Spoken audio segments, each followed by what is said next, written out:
Бүгінгі таңда нәрестелердің көпшілігі, яғни 70-80% дисплазия немесе гидроцефалия дертімен туылып жатыр. Ал бұл аурулардың бірден-бір емі массаж. Тек сауатты әрі тыңғылықты жасалатын массаж көмектеседі. Ендеше массаждың нәрестеңіз үшін қаншалықты маңызды екенін біле жүріңіз. Кейбір балалар туыла салысымен майтабан болады. Көпшілік аналар бұл мәселеге аса мән бере бермейді. Алайда бұл да аурудың бастамасы екенін ұмытпау керек. Сол себепті бөбегіңіздің майтабан екенін байқасаңыз, тез арада массаж жасатуға асығыңыз. Себебі массаж сүйегі әлі қата қоймаған нәрестеңізді емдеп әрі дамуын тездетеді. Ал бұл дерттің салдары балалардың тым кеш жүруіне және жалқау болуына алып келеді. Массажды жасау үшін кәдімгі майды қыздырып, алақаныңызға құйып, сықылаңыз. Одан әрі балаңыздың аяғы мен табанын, саусақтарын баяу ырғақпен оқалаңыз. Массаждың ұзақтығы 5-7 минут болуы керек.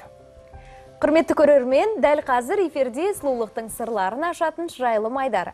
Майтабандықтан құтылу туралы мамандар кеңесін тыңдайық.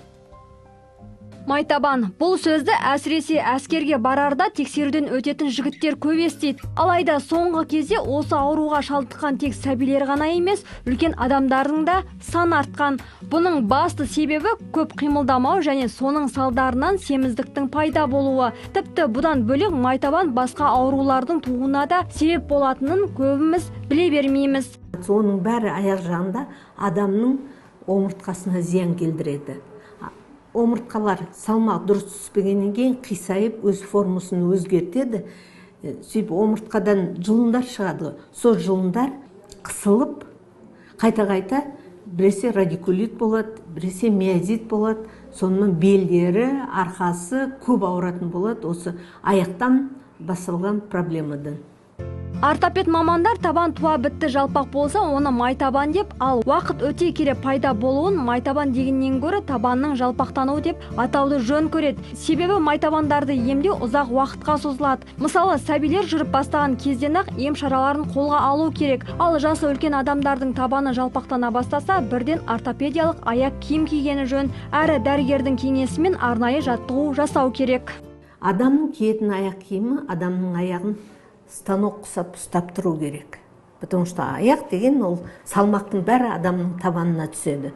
Сондықтан киетін аяқ киім стандарт бойынша қатты табан, сәл өкшесі бар, 1,5-2 сантиметр. Арт жағы қатты, үстіңгі жағы жақсы шнурокпен байлап сөйтіп кию керек.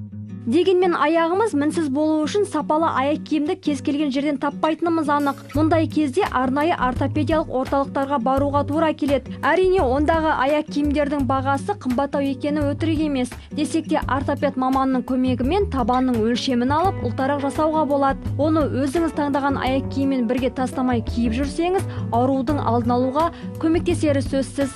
Шырайыңыз арта түссін. Маржан Нүсіпбек, Қоблан Өтегенов, арнайы Қайырлы таң үшін. Егіз жандардың ерекшелігі мен сыры қандай? 225 келі алтын қай жерден табылды? Осы және өзге де тақырыптарда шағын жарнамадан соң қозғаймыз. Бізбен бірге болыңыздар.